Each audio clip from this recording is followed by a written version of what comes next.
Today we're going to talk about the green slimer.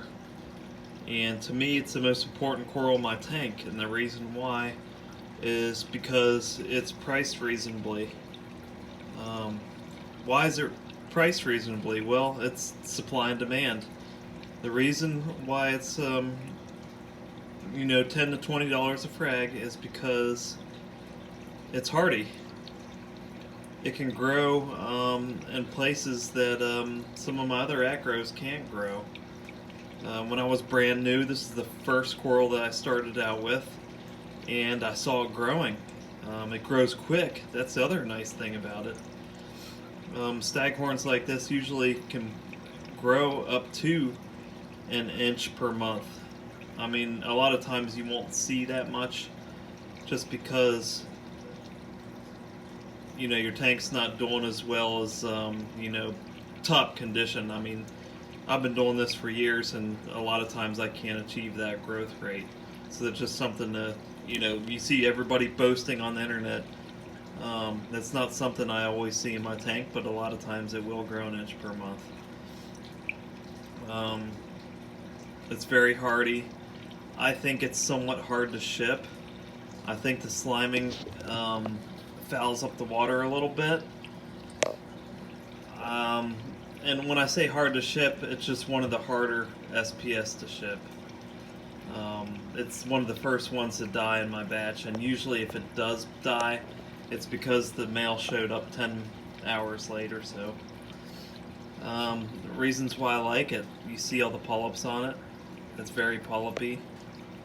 Again, it grows quick. It's hardy. It tells you when it's mad. The polyps will suck in, and it at least gives you a chance, to fix things.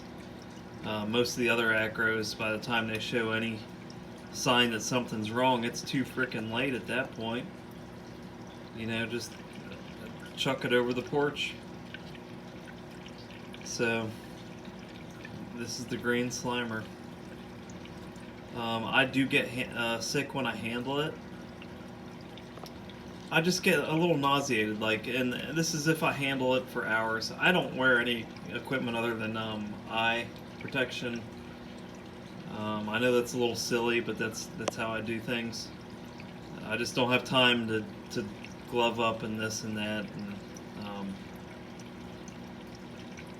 anyway, this is the only coral I get a little bit sick when I handle. I don't do the pallies anymore.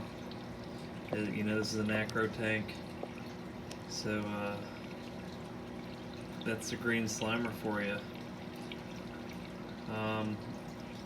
Obviously, it'll do well in high light, it'll do well in low light, it'll do well in high flow, it'll do well in lower flow. I don't think it frickin' cares. It's just awesome. I love the branchiness of it. It's very stately. Keep in mind I frag this all the time because again it's a great beginner coral. It would get way more branchy than this if I weren't fragging it all the time. So how do you frag it? The best way is just to bend the stuff off. Okay, so here's how you do it. You don't want to try to snip it off like you're cutting paper scissors. Okay, watch, you bend it. Bendy. Just like that. And that's how you do it. It's that simple, okay?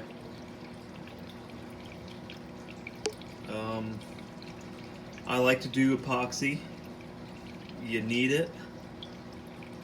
And then you put super glue down on the frag plug. Put the epoxy on the super glue. And then more super glue on top of the epoxy. It's like a super glue sandwich, an epoxy sandwich. That's the best way to do it.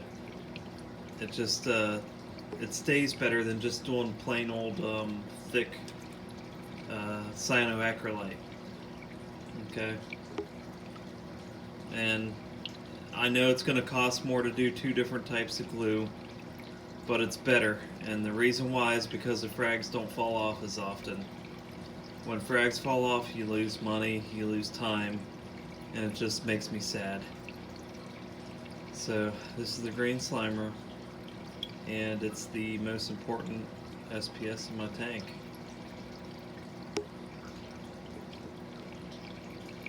Just awesome.